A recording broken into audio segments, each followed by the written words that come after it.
Krishnadeva Yadav, assistant professor, department of history, DVS college.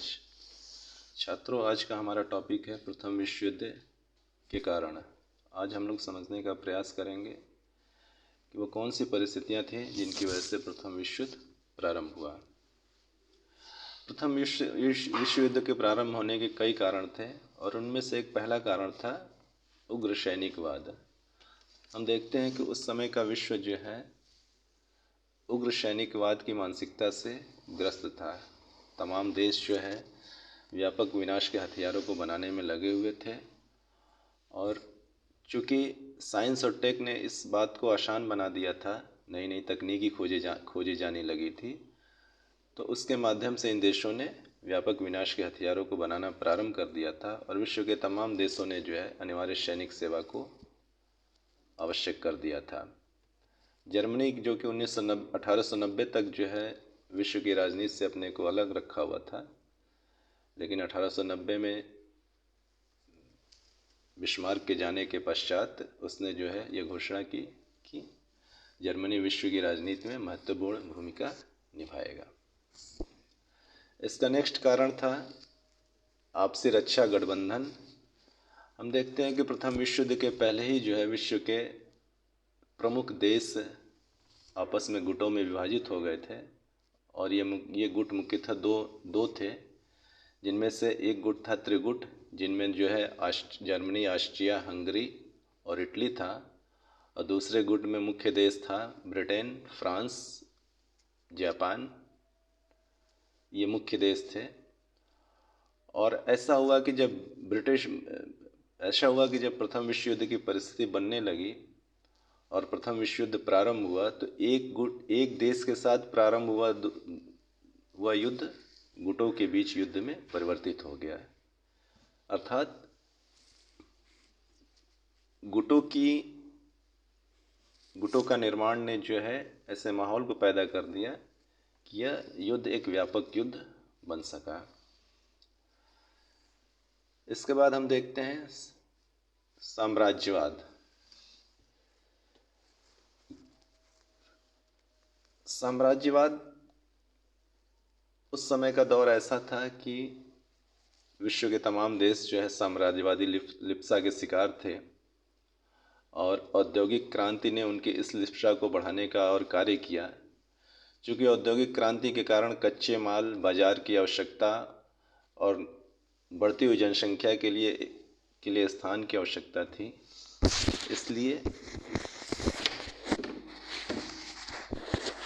इसलिए उनके बीच आपसी प्रतिस्पर्धा प्रारंभ हो गई कि अधिक से अधिक क्षेत्रों को प्राप्त किया जाए।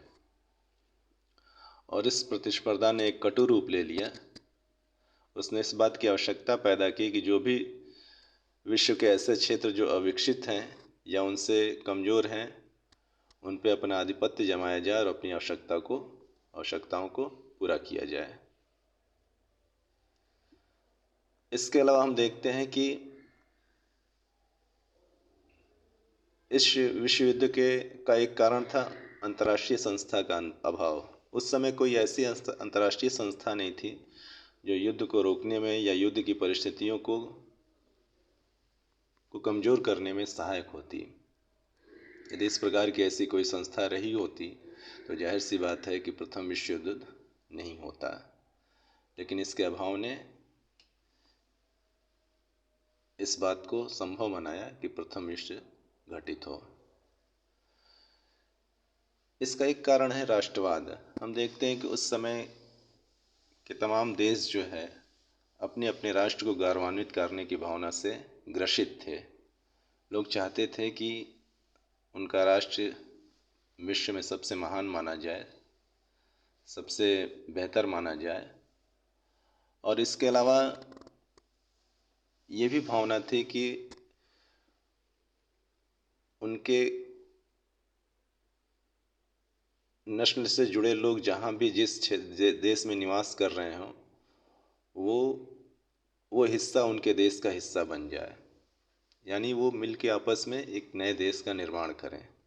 इस प्रकार हम देखते हैं कि राष्ट्रवाद की समस्या ने जो है इस युद्ध की पृष्ठभूमि का निर्माण किया। इसके अलावा एक कारण है अल्सास और लॉरेन की समस्या। यह समस्या जर्मनी और फ्रांस के बीच थी। 1870 में सेडान के युद्ध में फ्रांस की पराजय के पश्चात जर्मनी ने अल्सास और लॉरेन के क्षेत्र को फ्रांस से छीन लिया, और चूँकि ये क्षेत्र औद्योगिक क्षेत्र थे तो इसके कारण फ्रांस के लोगों में हमेशा ये भावना बनी रही कि पुनः इन क्षेत्रों को वापस लिया जाए, और यह बात इन दोनों देशों के मध्य कटुता और संघर्ष का कारण बनी। इसके अलावा हम देखते हैं कि कैजर विलियम द्वितीय की नीति भी इस युद्ध के लिए एक कारण सिद्ध हुई। कैजर विलियम द्वितीय जर्मनी का राजा बना। जब तक बिस्मार्क 1890 तक चांसलर था, उसने जर्मनी को अंतर्राष्ट्रीय प्रतिस्पर्धा से अलग रखा था, लेकिन उसके जाने के पश्चात जो है कैजर विलियम द्वितीय ने यह घोषणा की कि जर्मनी विश्व का सबसे अग्रणी राष्ट्र बनेगा।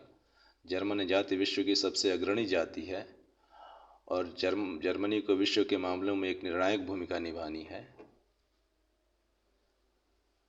और जर्मनी को जो है सैनिक और नौसैनिक तौर पे एक अग्रणी राष्ट्र बनाना है।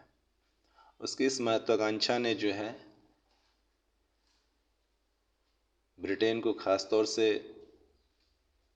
चिंतित किया, क्योंकि ब्रिटेन उस समय एक नौसैनिक शक्ति था और नौसेना के क्षेत्र में वो नहीं चाहता था कि कोई और देश उसकी प्रतिस्पर्धा करे। तो इसने जो है एक ऐसे माहौल का निर्माण किया जिसके कारण ब्रिटेन और जर्मनी में एक कटुता की भावना पैदा होने लगी, और फिर जो है ब्रिटेन ने फ्रांस और रूस के साथ अपने संबंधों को बेहतर बनाने का प्रयास करने लगा। तो इस प्रकार हम देखते हैं कि कैजर विलियम की द्वितीय जो है यथार्थ पे आधारित नहीं थी, और उसकी महत्वाकांक्षाओं ने जो है विश्व को एक ऐसे बड़े युद्ध में धकेल दिया जो कि उचित नहीं थी। इसका अगला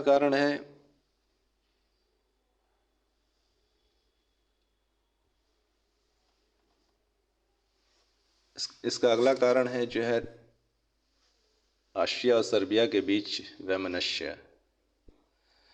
चूँकि ऑस्ट्रिया ने हर्जेगोविना और बोस्निया और हर्जेगोविना पे कब्जा कर लिया था, जिसे सर्बिया हमेशा से चाहता था कि ये क्षेत्र उसके हिस्से हों, और यही वजह है कि उन दोनों के बीच एक कटुता बनी हुई थी। और जब यह युद्ध प्रारंभ भी होता है तो ऑस्ट्रिया द्वारा सर्बिया पे हमले के द्वारा ही होता है। इसका एक तात्कालिक कारण भी था। इस युद्ध का तात्कालिक कारण में हम देखते हैं कि ऑस्ट्रिया के सम्राट का भतीजा और राजकुमार फर्डिनेंड जो है सरेजेवो की यात्रा पे जाता है, और वहाँ जो है उसकी हत्या हो जाती है, और ऑस्ट्रिया इस हत्या के लिए सर्बिया को जिम्मेदार मानता है, और तुरंत उसे जो है 48 घंटे के अंदर एक मांग पत्र पेश करता है, और उस मांग पत्र को न मानने की वजह से जो है उसने सर्बिया पे आक्रमण कर दिया, और फिर